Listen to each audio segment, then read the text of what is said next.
Well, well, well. Mm-hmm. You know who it is. Oh, y'all happy today. Oh, y'all got better.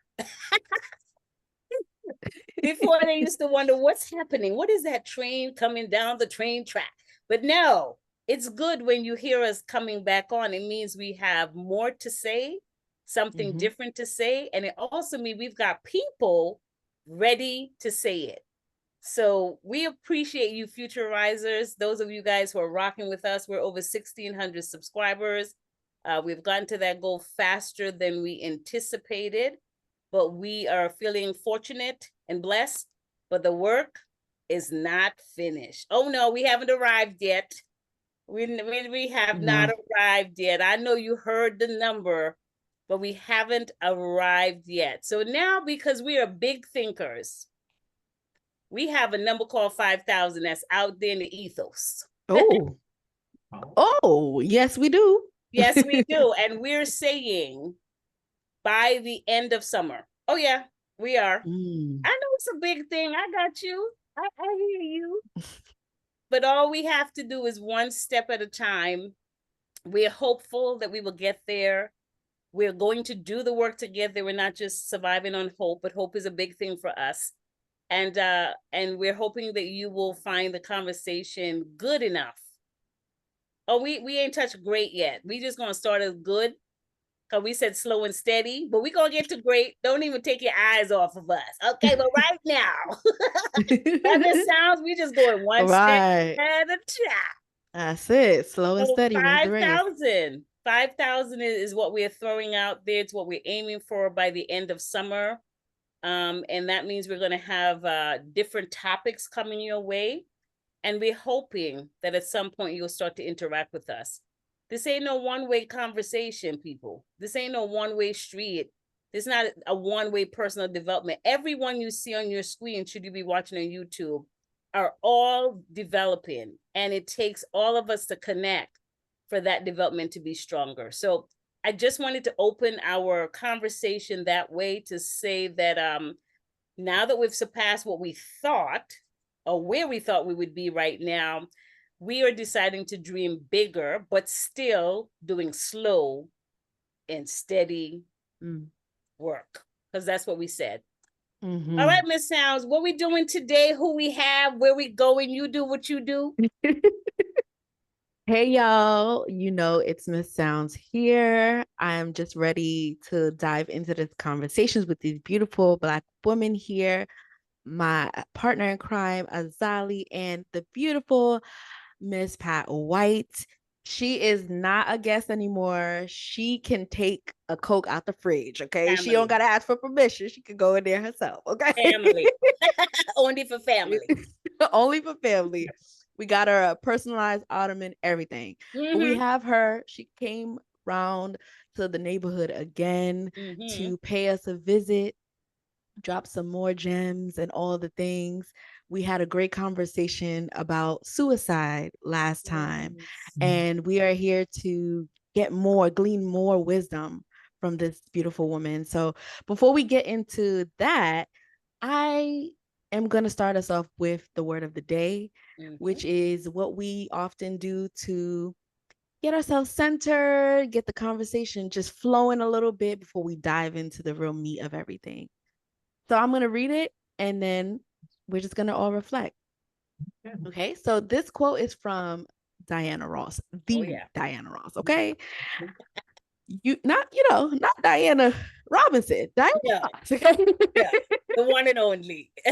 When you got special people, you do special things. We couldn't cook for her, so we got one of the queens quotes up in here. That's how we do. Okay. The quote is, you do need mentors, but in the end, you really just need to believe in yourself. I'll read that one more time. You do need mentors, but in the end, you really just need to believe in yourself. Yes, ma'am. Miss Pat, I'm coming for you. I'm coming for you. Okay. Now, well, first of all, thank you so much for having me back. And I have a new tag for you as you move slow and steady. So raise voices, hashtag 5,000. Come on. Come on. Okay. So that's your tag until you reach that 5,000 this summer. Yes. And so that's number one. Number two, again, thank you so much for the return. I've been thinking about, what to share, and I'll do that later on in the program. And then three, Diana, when you said Diana Ross, okay, it was like recall memory. Diana Ross, before it became Diana Ross and the Supremes, it was just the Supremes. Yes. So we're talking what, late 50s, early 60s. One of my favorite groups. One of the things that I can also do a recall is my middle school, high school talent show. Okay. And we had all of the Motown greats, students, in the high school, performing all the Motown greats. And the Supremes was one of the talents that myself and a couple of other sisters did. And so when you said Diana Ross, it quickly brought me to that space. And so now when you say Diana Ross, you do need mentors, but in the end, believe in yourself. And that is so true, because what happens is one becomes a mentor when they're matured, right? That they can then give back to those individuals, be it the youth and or peers. Yes. And mentoring for me is so important. But I became a mentor by just watching others, especially when they shined a light not only to me but to others in the community. And so when you begin to take the values and principles of others that have had a strong impact, you then begin to grow in yourself, and then you believe in yourself. So it's just like a perfect quote from Diana Ross, one of my legendary stardoms, going back to Motown and Motown sound. So that's my reflection on Diana Ross and her beautiful quote. Wow. Let me say here, Future Risers, we do not discuss word of day prior. A guest does not know what their word of the day is going to be. I mean, look at God move. Isn't like you can't even, like, this is life happening. We didn't discuss this. She had no idea. We had no idea of the history that she just shared. The word of the day came today to us, and we said, I think this is appropriate. And look at that. Oh my goodness. So I just need to say that in reference to saying conversations are so important, because you don't know how you impact, or if you're relevant to a person unless there's a conversation. We didn't know this was going to be significant in the way that Miss Pat described it. We knew it would be significant in us having a conversation, but look at the fruits that are being bared here. I just had to say that because we have to learn to take a risk and have a conversation sometimes. You just never know. So I got excited. I just had to put that in there. Miss Son, I'm gonna hand your people back to you, but I just couldn't believe that. I'm genuinely shocked. And happy about being shocked. It's good. It's good. I love that. We celebrate that. Yes. Man, the quote for me, the way it's landing right now is, I think that in my experience with mentorship, I think mentorship is important. Like she said, I think everyone needs someone to give them the game, right? Like, pass down wisdom. I think you do need that. I think that in my earlier years, I've often struggled with feeling as though I need to become my mentor. So I need to become and take the path that they took, if that makes sense. Yeah. I need to talk like them. I need to act like them. I need to think like them. And the truth is, a good mentor makes you look inward and see that you need to be the best you that you can be. Yeah. And that belief in yourself is the driving force in your growth and in your transformation. And so for me, the way it's sticking out is that mentorship is important. Yeah. We need it. Yeah. But we need it so that we can see how great we already are inside, not so that we can forfeit who we are and become somebody else. Okay, so I'm getting this. I'm gonna figure out a steal. I listen. Sometimes I don't want to do any work. That was so I good. know. Thank you. I'm like, duplicate. No, there's man, there's none of those things there. Appreciate I that. love that. So I'm just gonna join and piggyback off of you. I love that you went from that aspect to say that some of us can use mentorship as a counterfeit to becoming the real thing. But there is so much value in you becoming the real thing.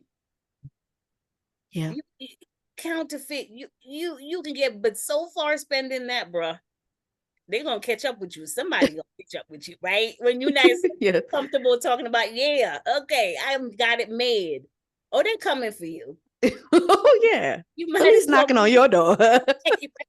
be your real authentic self. So I love what you were saying with mentorship, where you having two different discoveries now, right? I don't have to replicate who they are, what they've done from me, but I need to learn from them how to figure out who I need to be, so I can then give that gift again to someone else, so they can then figure out who they need to be, and we pay it forward. So I love that. I Beautiful. often say to my children, I do not need puppets. I am a strong, Black, aggressive immigrant. Don't give me a puppet. I don't grow by you doing what you think I need you to do for me. Shock me, please. In a good way. Surprise me in a good way. Be better than me in a good way. Don't be just what I want you to be and just what I need you to be. Because I'm me and I'm okay. I am more than okay being me. I don't need you to be me. But I want to see the best that you could be you. Now that's got my attention. Yeah. You know what I'm saying? You know, Miss Sal's know this is how I am, like for real, for real, for real. Yeah. Right? Yeah. So I'm gonna just do a little transparent moment because I feel that I should. Yeah. Last night I had to get what I will call military with my dance team. They were goofing off. They were not taking serious what we were constructing. And my issue with that, so I got to irritation, not anger. The issue I had was the song that we were doing was by a prominent Black group for what I call a prominent Black day for me, which is Father's Day. Because when you are Black and you get to celebrate Father's Day and be able to do it in a way where that man is not incarcerated, that man is not jobless, that man is not homeless, that man still wants to be with his family, that man is coming to a place where he feels safe and he'll be celebrated. Any kind of dance I'm doing in a space like that, for me, is very serious. It's serious. It's serious work and respect and honor that has to be done. And my team they didn't mean to do anything, but again, they didn't have my perspective, because for them, oh, it's a performance. We're going to be ready. We're going to do it. And we're going to do well. But for me, I said, this is one of the performances that I need excellence. I don't need you to do well. So why do I share this? I share this to say that I don't need them to be me. I don't need them to perform the way I do, but I need them to understand that certain things, we got skin, sweat, and blood in the game. And we got to be true warriors that are focusing to win, not just to fight. And so that's what that meant to me. So after I said what I had to say, and they realize now, oh, Zali's serious. She ain't playing, she ain't doing cute, she's serious. They showed up. So for me, showed up is got it together, leveled up themselves, understood a different perspective of how this performance will be received, and got busy. Right? So leading back to the quote, the reason why I'm taking the time to break this down and to give this example that may seem irrelevant is that we always need a mentor. They might need me to help them to pull the dance together, but they don't need me to dance the dance. Guess who needs to dance the dance? Them. Yeah. Yep. Like them. Yeah.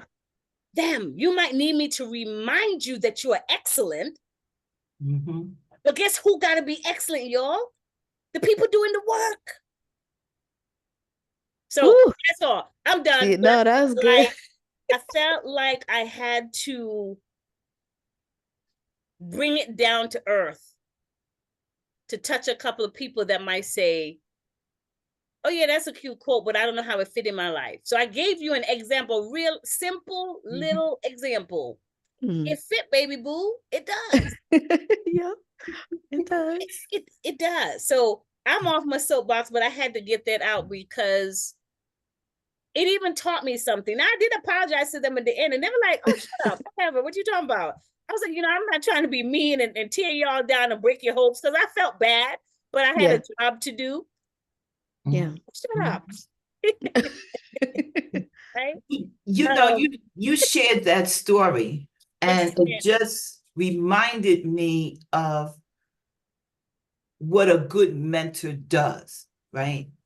And how you are a good mentor.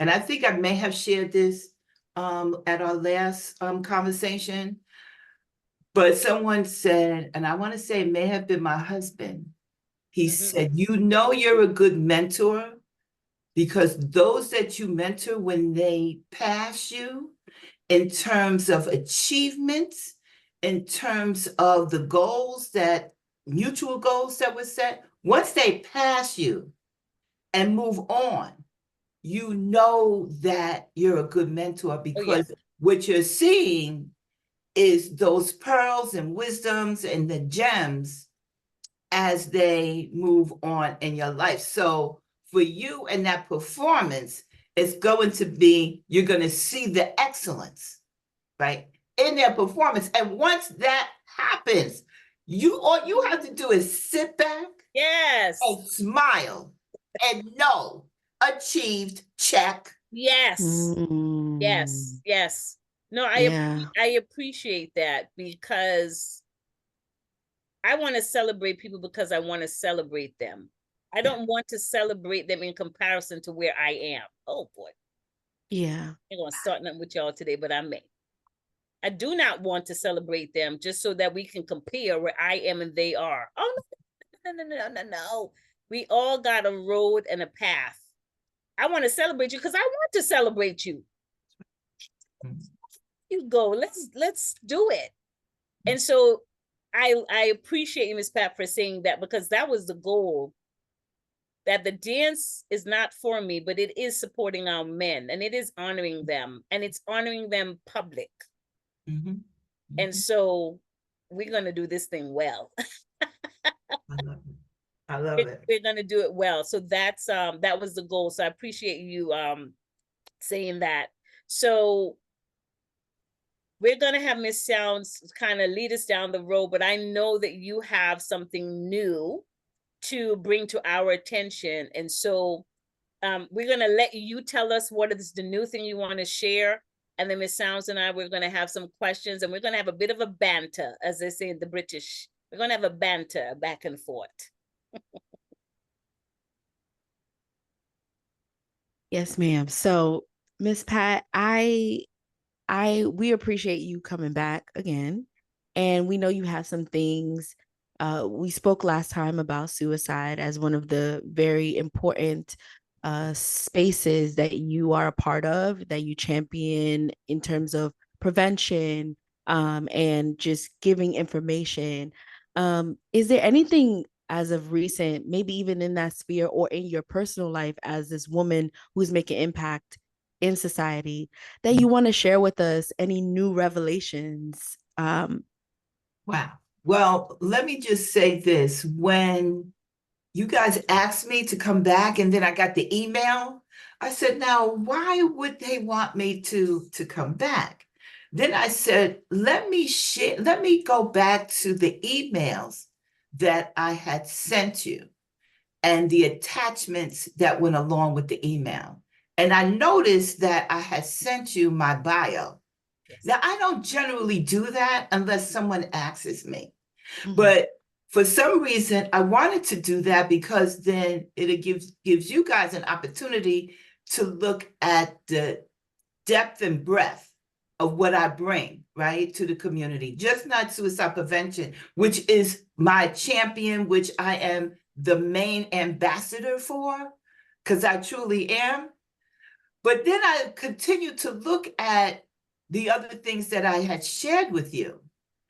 And I said, well, Pat, you're not going to have time to review all of these different projects and organizations that you're involved in, but thought about it in the text of what are the common denominators, right? The common values, the core values that these organizations that I'm part of, like Sister to Sister International, and that's focusing on uplifting Black and Brown girls and women in the area of entrepreneurship, maternal health, Black maternal health, juvenile justice, and where we sit as Black women, as Black girls in the juvenile justice sphere, and other, and education, STEM, and the rise to that.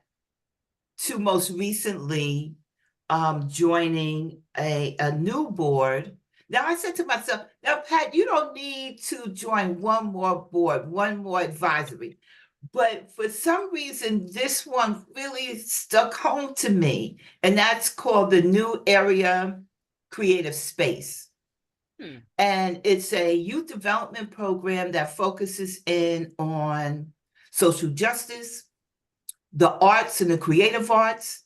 And they have some really great signature programs that I've been donating to for a long time. I met the sister, her name is Ridwan Foxhole. She's the executive director for New Area Creative Space. I met her during COVID. And yes, never placed my eyes on her until maybe 2 years as we go into COVID. But the message and what she was doing and her mission, it just set so well with me. So I found myself on Facebook, following her through her social media, watching the young people grow in their space, after school programs, summer programs. But her signature program is what really got me. She's taking young men and young boys, men and young girls, to Gambia, Africa, for 10 days. And they are in the culture, they're in the village, pairing off and aligning with the families in Gambia. The second signature program that she's doing, and this is what really hit me really hard, was she does what they call a civil rights tour to Alabama. So again, she's taking a group of young people in the Peekskill and the surrounding communities to Alabama, and then they do the whole civil rights tour, Alabama, Atlanta, etc. And then her third signature program, which is relatively new in that, well, I don't want to say it was new. I want to say that it was birthed during COVID, and that's her boys leadership program. So those 3 signature programs, I said, you know what? I like what this young sister is doing. 2, let me continue to donate, right? And then one day she emailed me and then she called me. She said, Miss Pat, because that's what she calls me, Miss Pat, you know, would you be available to sit on our advisory board? And I said, well, you know what? I can do an advisory board versus a board of directors, right? Because the board of directors is a little bit more intense, but an advisory board, you're just giving advice, you're connecting the organization to the community. Yes. Right. So again, so I looked at my bio and I said, oh my goodness, these are a lot of things that I'm doing. But the core values of all of them is the sense of hope, belief and confidence, integrity, social justice, education, right? My major in college was education, African American history and education. Thought I wanted to be a teacher, did the student teaching. I said, Pat, that's not what you want to do. I feel you, girl. I knew that, but ended up being a teacher / college counselor. I think I shared this last time at Hofstra University. So that was my birth on the importance of all of those core values that I shared, and then how I just threaded those values and so many more in my space, in my life to this date. And so as you can see from my, I said to myself again, in preparing for today, I said, I have to change my background because see, my background last time was the signature of suicide prevention. Yes. And I said, what background am I going to share today? And I'm looking through my pictures, and the only thing I searched was books. Right. And this is one that popped up. I said, I'm going to use this because, again, education and all of the organizations that I'm involved with that will build my legacy is all around not only educating myself, but educating others. So let me pause for a moment. I got a question. Belief and confidence, are they the same? Speaking from Black woman first. When a Black woman says belief and confidence, I want you to have belief and confidence. Are those the same? And then as an educator and an ambassador, are those the same? Because I feel like those 2 different perspectives, just coming from, I'm born Black, I'm going to be Black all the way. Right. This is how I hear these 2 words. And then I'm an educated woman who's a professional, who is an ambassador. And when I hear these 2 words, it could mean something different for me in that stratosphere. Yeah, I think that they serve both purposes, right?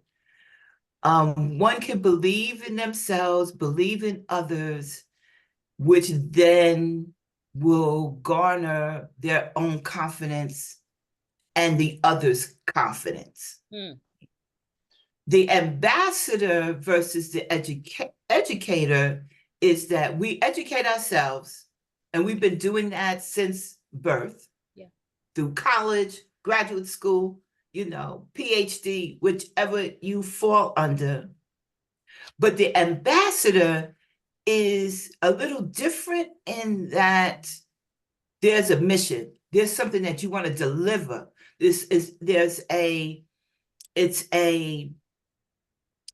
I said mission, there's messaging that you want to share with others. And so you share that as an ambassador. Yeah, I like that. So Ms. Towns, I want to ask you this, and specifically to stir up trouble. Yeah, I said it. That's Um, okay. she knows when I say that, I mean like really, really, really honest to the toe. Yes. So I want you to answer it from a young Black mother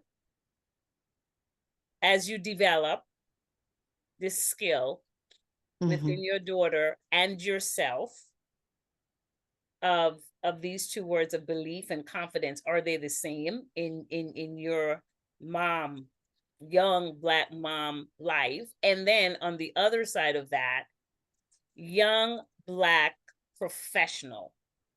Ooh, yeah. So in the case of motherhood, this idea of belief and confidence, for me, I believed in the reality of motherhood. I believed in the institution of it. I believe in it's called the purpose, what it serves. I didn't have confidence starting out because I had no manual, I had no instructions. I had to take steps to build my confidence. So for me, the belief was my pure, honest, real, true devotion to the purpose of this call to motherhood.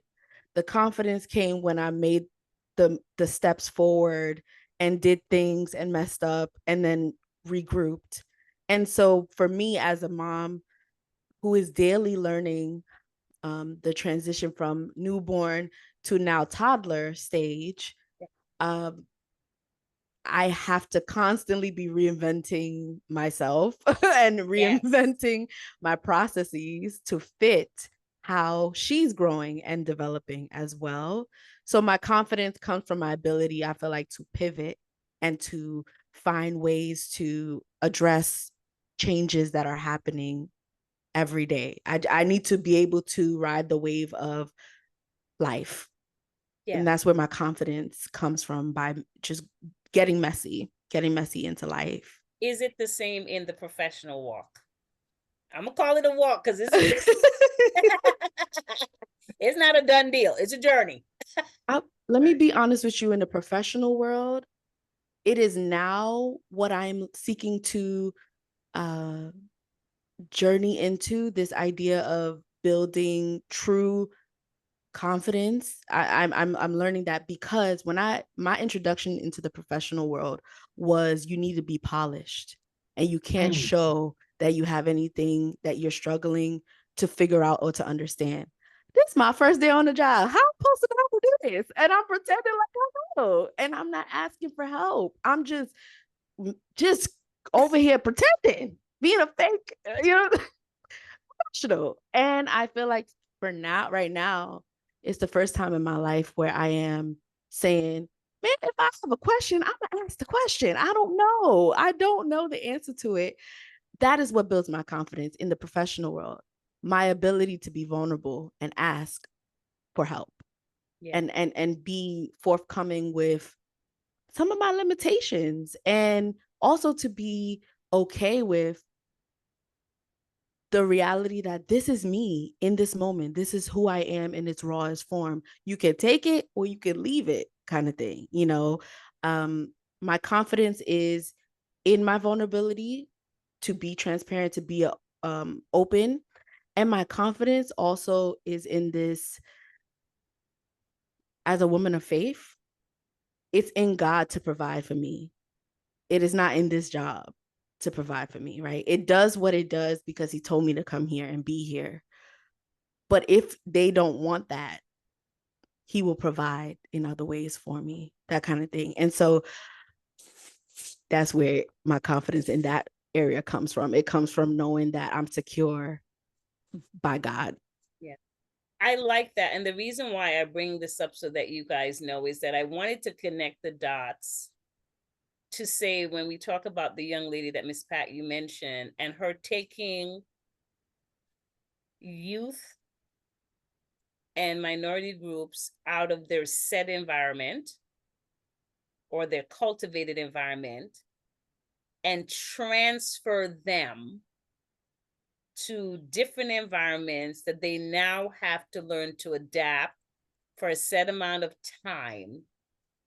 Part of what I wanted to connect is that our belief and confidence will never change or show up without certain exposure. Miss Pat, you're on mute. Come off on mute. Without certain exposure. So that's why I wanted to connect that. That's why I asked Miss Sounds to give her perspective, because this is my belief. So I'll stand by myself on the point I'm about to make, is that part of the issue we have in society is that we think that when we have feelings about things that are happening, we think that's exposure, and we make lifelong decisions based on emotional feelings that we have not even figured out if we have an ability to change those feelings in order to change our destination. That's a problem. You should never let your emotions drive your car, or you will end up in a place you did not put in the GPS system. I'm gonna just say that nice, because I don't want nobody to get triggered. It is not that you shouldn't have emotions about stuff. Don't let it drive. It needs to be in the back seat, where it is a signal mechanism in your life, but it should not be the driver. And I would say to that, right, prior to COVID, I would say, yes, that's definitely spot on. But going through COVID, all of the signals of loneliness and all of the signals around, having to change the way that we move through life, that emotional piece has definitely been altered in a way. So for me, that's why I love being around young folks. So, so Ms. Sounds, as you were sharing your definition, I'm like, yep, she's right. Yeah, she's right. Because when I was that age, right, now I didn't have my children when I was young, but I was around individuals who had their kids young. And I learned and gleaned from them even before I had my first, right? And so one of the things that I like to do, I'm intentional about, is surrounding my network with the young folks, with young people, right? Because as I share my pearls, I get so much from them too. So in this conversation, Ms. Sounds, I got a lot, that you share with me. And when it comes to the professional side, right, of the work that I do and in the space that I'm in, I'm always gravitating to the young human service service providers, the social workers, because it's a tough situation. It's just tough for them. Yes. And so what I try to do, and I think I'm good at it, because they tell me that, right, is that I coach them. So you said, you had the guidebook. You didn't have the guidebook, and neither do they, but I'm going to be right there next to them as their guidebook, kind of coaching them through this whole professional career that looks so different now than it did 5 years ago, 10 years ago, 20 years ago. Yeah. And so, but the only way I can really do that with integrity is that I have to have the young folks in my different networks to show me, to teach me, so that I can take their situation and then bring it forward to those that I may mentor and or coach in their professional sphere. Yeah. Yeah. So that's access and exposure. Yes. They're not always the same, because I can have exposure to a thing, a group, but I have no access to get in. Right. You know. Yes. Yeah. So you know, so we have to be careful. But I want to ask both of you. So as you said, Miss Pat, emotion as a signal has pivoted during COVID. So while that has a very positive attribute, that we're now being more in tune to someone's emotion and not dismissing it, we're paying better attention, we're being a little bit more careful with what we're saying. How does one make sure that emotion does not become their identity? Because too much of a good thing is still a bad thing. So we should be human, and we should understand things have pivoted, they've changed, and we should adapt, especially if it's for the good. But we can go so far. You know, in the world of the church, someone who feels they only do good is self-righteous. Self-righteous is not the key to making God happy. He knew we were imperfect. He still chose us for certain roles and positions and pathway in this life. So I would like you to talk to me, because of the fact that you have your hands on all these different pathways through the programs.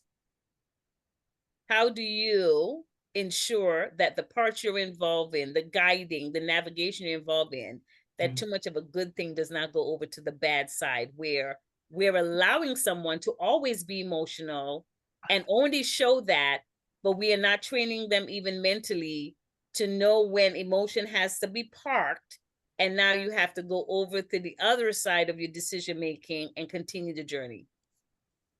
Well, good question. And immediately I thought about branding. I don't know why I thought about that, but I thought about branding because that's what, people are doing now. They're branding, they're rebranding, and that means they're defining how people look at them, right? And so you can, and through that process, through branding and rebranding, you can do too much, where it then becomes, okay, now that's enough. Too much blue. Okay. Too much blue on that. Just too much, too much pink. No. Let's break that down a little bit, right? Yeah. And so I always say, when you begin to brand yourself, the question is, what elevates you to the top? Yeah. And that goes from when I'm guiding and mentoring high school students when they write their college essay, right? What is that essay going to say that's going to bring it up to the top as that admissions person is reviewing 100 applications that day? What is it that's going to bring yours to the top? And then what happens is then they begin to talk about and think about what they're good at. What was the secret sauce? What was the volunteerism that you did that was unique to others? Write it down. Write that activity sheet, and then think about what was so special about volunteering at the soup kitchen to volunteering, tutoring, young children in your elementary school. And then in those two situations, what happened that put the spotlight on you? Oh, I know, Miss Pat. They'll write it, and then that becomes their narrative in their essay. So that begins the branding, if you will. Yeah. And then fast forward for our young people who are moving into their different careers, I always hear the elders, and I'm including myself in that elder category, say, oh, you know, they're moving from one job to the next, one job to the next. And I said to them, you know, and then I say to my colleague, to my elder, I said, because that's the life that's so different than ours. You know, ours was get that one job, get the pension, grow the pension, and retire well. But our young adults now, they're looking at satisfaction. Right. What's going to satisfy them, what's going to make them happy. Mm-hmm. And then at the same time, what networks, individuals are they going to meet to develop, you know, their board of directors? Yeah. Yeah. Does that make sense? Yeah, Yes. that makes sense. But Yes. one caution here is that satisfaction is always temporary. Yes. So if you're going to seek a temporary thing, you'll never be fulfilled. You always got to swap out and get another thing and another thing and another thing. Yeah. So is happy, right? Happy is Yeah. also temporary because it can Yeah. depend on my mood. It can depend on my environment and things of that nature. Good, Miss Sounds. I'd like to hear your Yeah. spin on this. So I'm gonna bounce off of what you just said, Azali, tying into what Miss Pat is talking about. There's a world of choices now, and there is a generation that is seeking to fulfillment in these choices. Yes. And I think that more than saying choose whatever whenever, I think boundaries need to be placed around emotions. I think emotional intelligence needs to be developed more so that you know how to make choice, you know what to focus on, you know what to put your energy towards. When it comes to emotional intelligence, I think that we all think we know what we want to feel. Yeah. If we make this choice, if we take this job, we are going to feel what we've always been wanting to feel. And I don't think we take enough time to do the work before making the choice to say, but what is it I really want? Do I want this or do I really want this? You know, that moment where you sit down and actually check in with your emotions to identify and label them and say, what is it that I'm really feeling? What is it that I really want to do? What is it that I really want to pursue? And what do I think that's going to make me feel? Yeah. And I say this because there have been choices even in my life that I've made. And when I got there and I was like, this ain't even doing it for me. This ain't doing it for me. Like, you know what I'm saying? And so then I try to find something else to fill that thing that I'm looking for. And then I find something else to fill that thing that I'm looking for. But I didn't do the work to really say, what did I really want to feel to begin with? And is it in the stuff I'm pursuing? Or is it in moments of, do I just want a moment of stillness? Do I just want to be heard? Do I just want connection? You know, so sometimes it's in the pursuit of these things that we're looking for meaning of our emotions. And there's work to be done, I think, with all generations on labeling your emotions first. Yeah. And, you know, one of the reasons why I throw out the questions the way that I'm doing today is still to circle back to all the programs. Ms. Pat said that these programs that she chooses to invest her latter years in as part of her legacy have core elements. Yes. There are mostly young people in all of them. They're mostly being led by a young person, younger than herself, so she's considering them young. They are being led by people that have a passion for the type of work that they're doing. That's why they're going hard at it. That's why they're trying to reach as many people, right? But also there's a core element of one person helping another person truly walk in a way that they can find their best selves.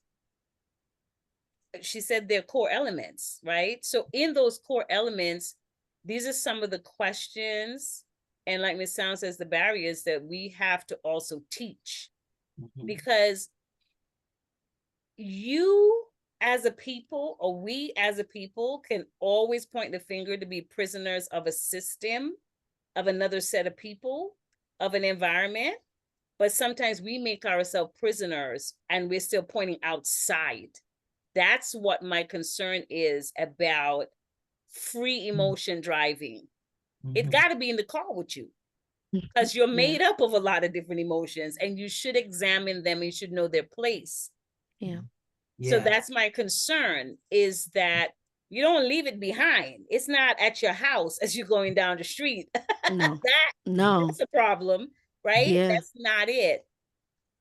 But we have to start to do the work on both sides of not always pointing to the outside factors as to why I can't come up in life, as to why I can't progress, as to why I can't have my own business, as to why I can't create my own family, as to why, because external factors are influencing something inside. So why are we not doing the work on both sides? That is my concern. And so where I support these types of programs that Miss Pat is introducing to us, that she mentioned at the start of the podcast, is that sometimes when you know if something is wrong or not, if you lend your help and yourself to some of these programs, you will find out work that you still need to do. No doubt, no question. And as you were sharing that, I was thinking about one particular program that I got involved with right before COVID, but then we had to shift gears and do it differently. And it's a program called 100 Cameras. 100 Cameras is a nonprofit organization that uses the lens of the camera for young people to look at their environment. And so the assignment may be, we're going to go on a nature walk and just take photos, just take pictures. And you've got 15 young people out in the wilderness, and the pictures that come back are not the same, right? Some are similar, but most are not. And when you ask, and then when they're produced, and then you ask the student, well, what's your reflection on this particular picture, right? This particular photo that you shot, they begin to look at their community, they begin to look at themselves, and they begin to look at their environment. And so that's a way, as you talked about, Ms. Sounds, the whole emotional intelligence, beginning to look at doing some introspection on themselves through the lens of the camera. Now, this particular program before COVID was not 100% international, but let's say 50% international. And then going into cities that was rummaged with trauma, war, and folks and families needing to find some sense of calm during their height of trauma and of war. And the camera allowed them just to look at the world differently. And so when COVID hit, it was not, initially it was a program totally online. So that meant that the young people had to research images, throughout the platform. And then once we started to go out in the community, it just looked different. And so what happens, so this program, what they do is they provide cameras, and then that student has a teacher, an instructor, and that instructor takes them through various lessons. And at the end, they have a showcase of their photos. And the sales of their photos goes back to their organization, their club, their mission. And so that's how I introduced the 100 cameras to New Area Creative Space. Nice. And the kids used their cameras when they went to the Gambia, when they did the Civil Rights Tour. Oh my gosh. Look Right. at that integration. Yes. And when we did a project in Chicago, it was so successful that we're going into an elementary, middle school in Chicago, and you know how big Chicago is. Yeah. And we were like, well, how are we going to fund so that these kids can walk away with their own camera? Well, we pitched it to iPhone Jobs. And what happened was that they were the first project that we used iPhones as opposed to the camera. The cameras, love that. And it was a game changer. And then all of a sudden, all of these various corporations started partnering with us. And the shift went from the youth to the adults. Wow. Right? Win-win. Yeah. It was a win-win. That's a win-win. Yeah. That's a win-win. Yeah. So, Ms. Sounds, we have time for 2 more questions. We won't do rise and fall on this. We're gonna have to Miss Bath gotta come back again because she just got stuff and we can't make it through. Yeah. Yep. But any question, Miss Sounds, or feedback or comments? Yeah, I have a question for you, Miss Pat. I love the smile on your face when you talk about the things you're a part of and the values that you get to interact with and engage with every day. And it seems to me that feels like success for you. That feels the most fulfilling in this life. And I guess I wanted to, from a Black woman perspective, I wanted you to kind of touch on how important is it that we live by our values, and put them at the forefront of pursuit and enjoyment in this life versus what society tells us we should pursue for happiness. So material things, and in that case, how can you encourage us to live by our values and deem that success over other definitions? I think it's rooted through history. You know, we as a people really need to understand our history and our place in the world from the beginning. Because once you understand that, right? Once we all understand that and know that there were great men and women, BC, before Christ, AD, right? That built the pyramids in Egypt and the birth of civilization. And then you begin to study those individuals during that time. You begin to, especially because like I told you, I'm a history major. So in college, so I would glean values from these great people and made a conscious decision that that's how I was going to live my life.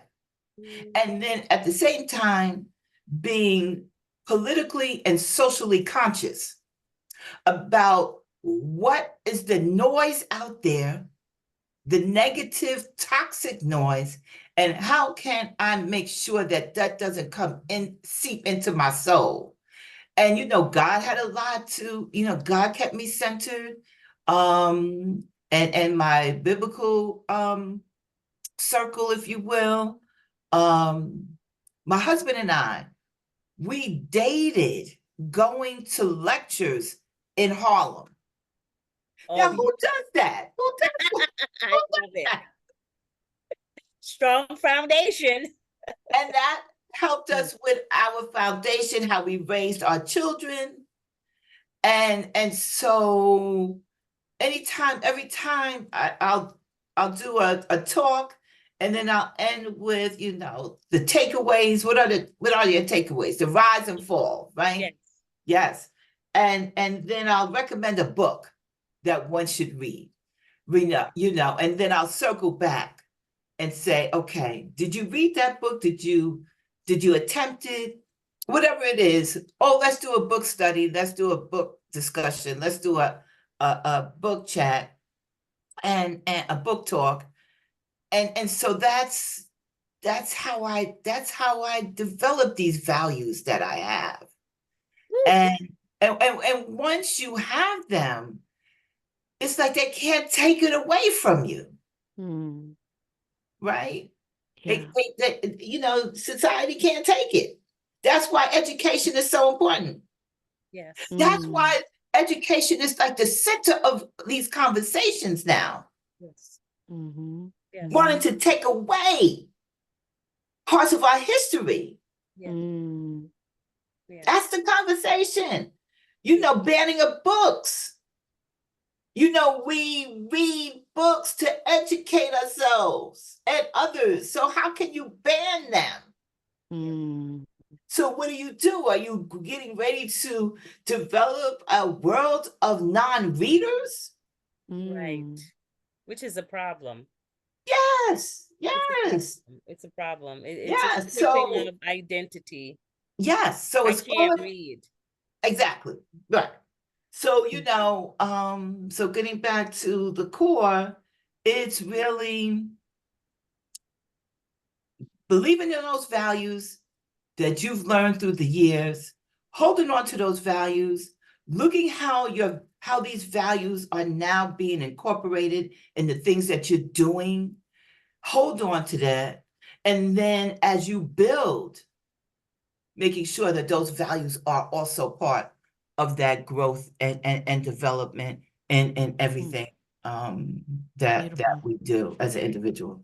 Yeah, that was a good reminder for me, because I would say that I mostly use sort of what was done to us as a people as a motivator, versus what you're saying is read for the education of knowing the good that we have done. Yes. The greatness that we have accomplished that is really a part of history, and use that as a motivator, versus the negative that has happened to us. That is easier for us to gravitate to, but there is that other side. No doubt, no question.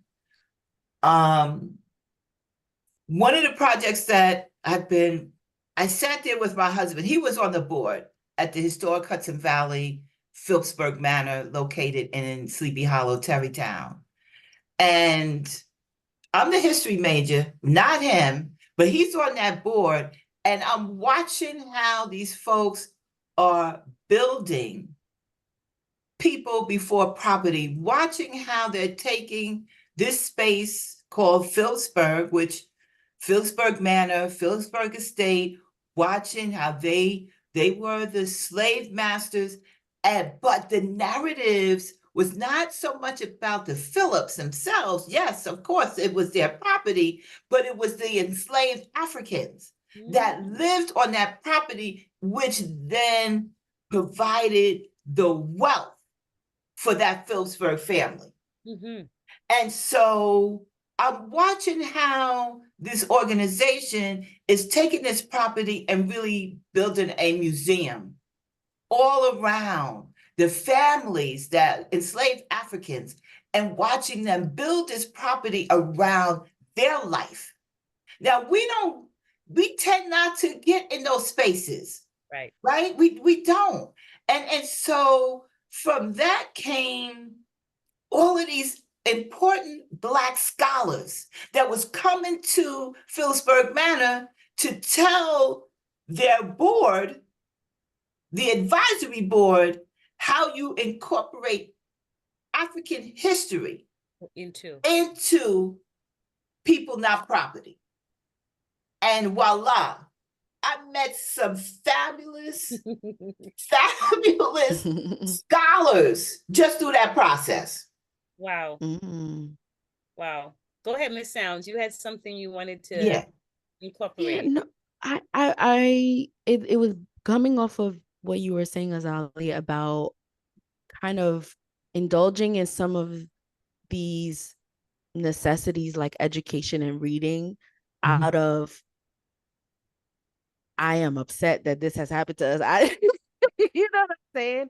Yes. And I want to know what comes up for you guys when I hear you say that. I'm like, we deserve to read for enjoyment. Like, we deserve to learn for enjoyment. But it just feels like there's so much heavy history that there's been no space to enjoy. It's only for, I gotta prove something. I have to prove I'm not what they say. I have to prove that I am not a statistic. But I can't just read to read. You know what I mean? I can't just live as a Black woman to live as a Black woman. I guess I want to know what comes up for you guys when you hear stuff like that. Well, we as a people, we best learn through our five senses, right? Eat, touch, smell, etc. So I look at the five senses through the arts and through creativity.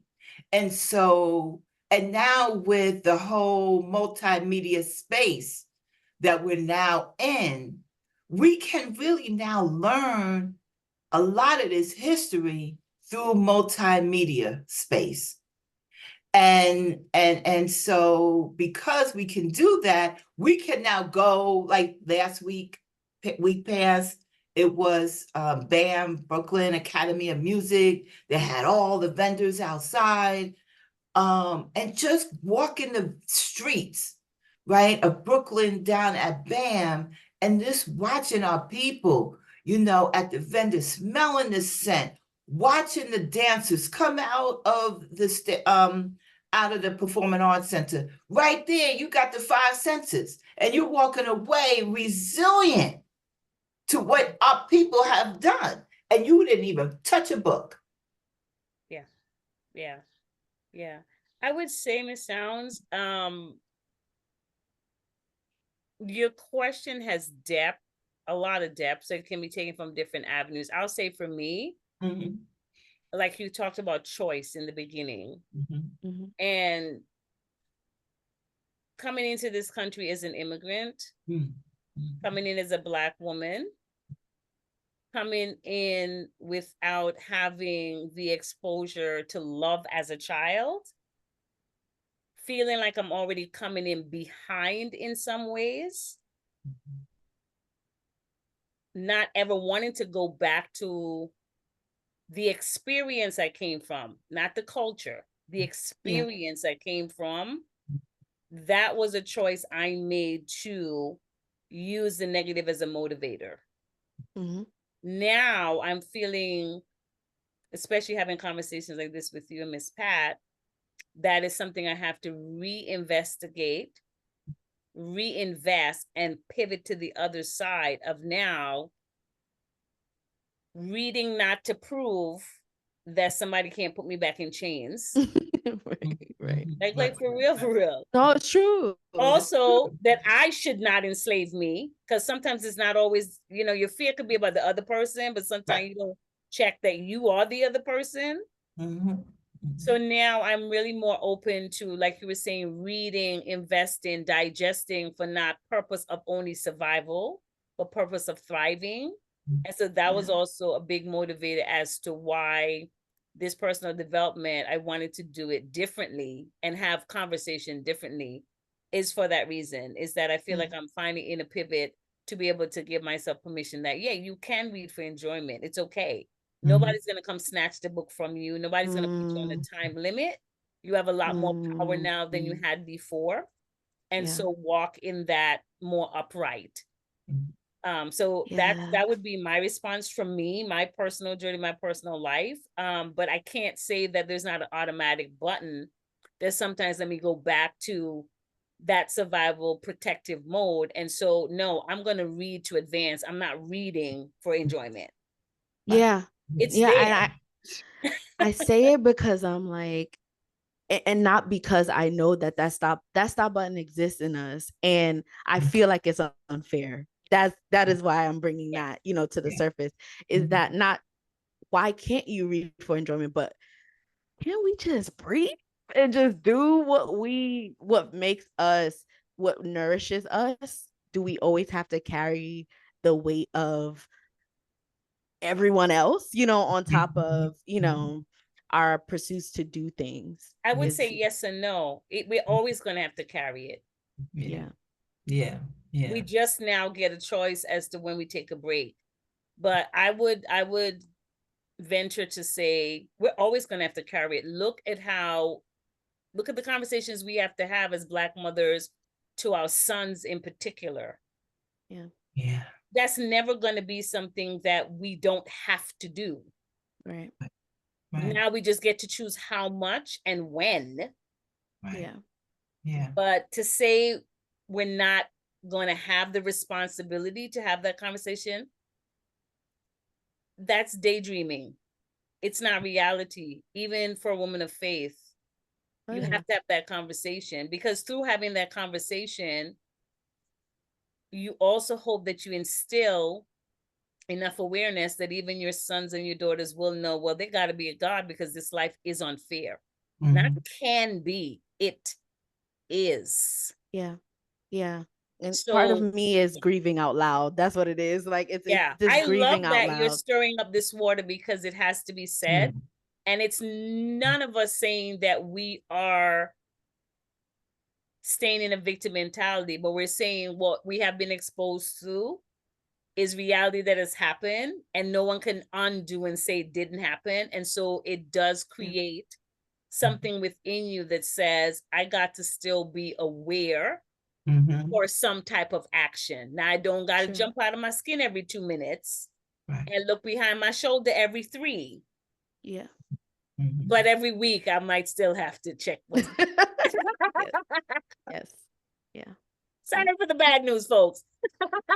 Yeah. But let me end this too. Ms. Sounds, I've been listening to you, and you had talked about, as Azili has stated, about choices and the whole emotional intelligence and some of the challenges that your generation is dealing with. And you gleaned a lot for me that I can really now take to my son, who, he's 27 years old. And he says to me, Mama, I'm not satisfied to where my life is right now. I'm frustrated, blah, blah, blah. And you gave me some thoughts that I can now share with him.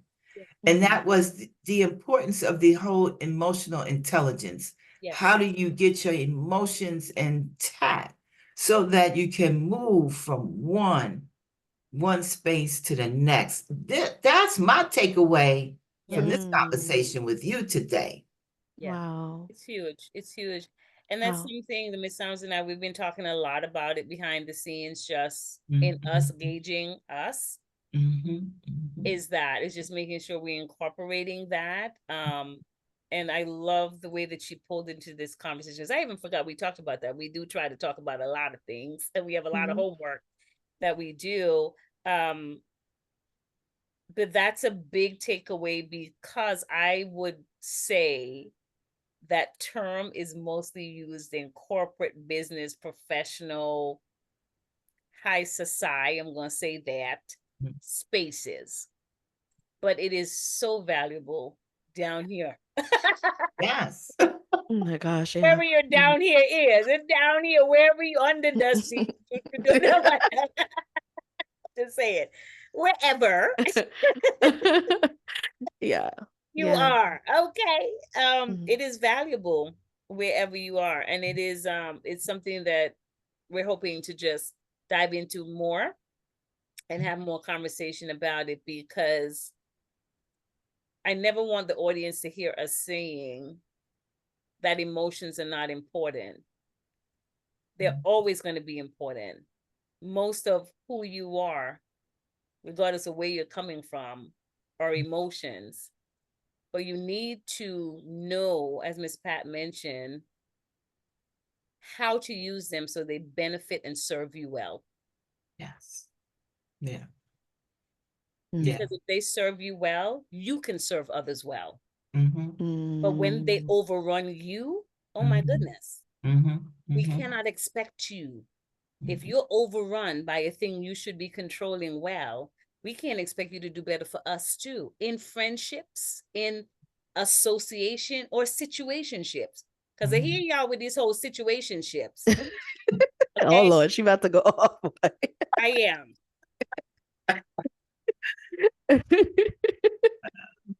Undefined spaces because I'm too afraid to name it, because if I name it, I lose it. Really? Why are we losing our young people? Because we let them see our situationships as adults. Why are adults in situationship? Baby, define it or let it go until you're ready to define it. Because your kids will listen to half of what you say and do all of what you do. That's the truth. I'm done. See, I got it short. It sounds, isn't that No, you did. It was good. You reeled it in real good. That was, you know, one of those little Oreo thing. Bam! I love that. Oh my gosh, That's so all much I had, growth. really. That was it. I wasn't really going to go too far, but it just, that word triggers me. Yeah. Word annoys me a little bit. And I'm not saying I haven't been there. I was a fool. Yeah. Right. Back there. That's why it bothers me. Because I'm like, what was I thinking? I did not, it was not in my right mind. You know what I mean? So it triggers me for that. And I don't ever want to go back to a situationship. We're going to define it or we're going to leave it alone until we can. So that's all I'm going to say about that. We're not going to do rise and fall, but Ms. Sound is going to thank Ms. Pat properly. And then we're going to end this segment. Ms. Pat, I want to say that you are an embodiment of wisdom. Yes. An embodiment of wisdom that this generation needs, that the world needs, because there's lack of mentorship. You see, we said that in the beginning. Diana Ross talked about mentorship. There's a lack of mentorship, some of which people can't face to face find someone they trust. But I think we're moving into digital space now where people need to even kind of find people they could listen to. They don't necessarily know them one-on-one, but they can listen to and get some mentorship from that. So your presence being here really gives us, and I believe our listeners, that mentorship that is needed. And I love how we're just bridging the gap in our conversations, and for you to come and share that you are a woman that prioritizes values as a way to mark your success in the world and how you move in the world, just makes my heart happy. I don't know. She happy right now. I feel Y'all so good about it. I feel so good. I feel so good. So thank you so much for coming. Thank you so much. So future rises, we will have Miss Pat here again. And we're just going to go on the journey of where the conversation leads us with her. We just feel that it's not done yet. And so we're just going to let it breathe, as they say, right? So when she comes back, we're going to pick up a little bit of here, but she's going to go into some of the other organizations. And we're going to dig deep, because what we hope that you would do is not only listen to our conversation, but maybe investigate some of these organizations to see if their reach is close enough to you to touch. We just in case they next door, we're gonna want you to attach yourself, get what you need to build yourself. So we're gonna go into that the next segment to really, really talk about some of the other organizations and ask you to do the work to investigate them to see if they're close by. We appreciate you guys for coming back. We appreciate you guys for spreading the word. I don't care if you do it to one person. We good. It's not bothering us. Hey, one was what we had, and we got 1,600. So our math works. Your one gives us 1,600. No, that's terrible math. You're not passing calculus if you do that. Don't do that. I'm messing up people's education out here. Don't do that. It's wrong. And what I'd like to do is, as we look, at the schedule later in the fall, I'd like to, and I'll do this on a separate email, but the 3 organizations, Sister to Sister International, I spoke about Historic Hudson Valley. I spoke about, the AXO. I didn't really get a chance to talk about the NAACP AXO, and we could talk about that at a different time. But new area creative space. I'd like to give you, I will send you the CEOs and the EDs of those organizations for them to come on. Yes, please. We appreciate you. Yeah, because that's how we're going to get a hashtag 5,000. Because she's committed to the cause. I'm committed. I'm an ambassador, okay? Yes, you are. Yeah. So I'm going to do that. Yes. Right? And have them on, and then you can, to expand what I shared, then they can expand their reach as well. Yes, that's my commitment to you. We love Miss Pat. Miss Pat is true. She is true fam. Okay, so y'all don't even play with that. She's committed to that 5,000, y'all. Like that's amazing. So we ask you guys, just keep doing your work. Just remember that this ain't for entertainment. Like, let's just keep that straight on the table. Yeah. This is not for entertainment. We really want you to invest in yourself. Invest in you first. Do good work. Get a little bit ways down where you can feel that healing. Then you start to invest in others. And then require them to do the same. Say, hey, do me a favor. As I pour into you, if it's good stuff, pour into the next person, please. I mean, that's how we want to do this thing. So just know that Ms. Sounds and I, we are doing our work. I promise y'all, behind the scenes. And so we don't want you to take this as entertainment. This is educational conversation, but it is to motivate and empower you, if nothing else. Do your work and don't give up. Yeah, you're going to have off days. We get it. Get up. Get up. I'm going to be that tough auntie. Get up. You've been sitting there for 2 days. Love you and all of that. But you're going to get up now because I got a hose of water. It's summer. I'm just telling you guys, we just really want, in fun and jest though, just do some work, change, investigate, figure some stuff out, write some goals down. I don't care what they look like. They ain't got to be fancy. You ain't got to go get the money to buy the journal. Write some notes down, some goals of what you want to do in the next 2 weeks. And take baby steps, slow and steady, and get there. Listen, we love y'all. Stay empowered, stay inspired. Come back. For sure. And have an amazing, brilliant rest of your day, because we're axing. All right, bye everyone. Bye now.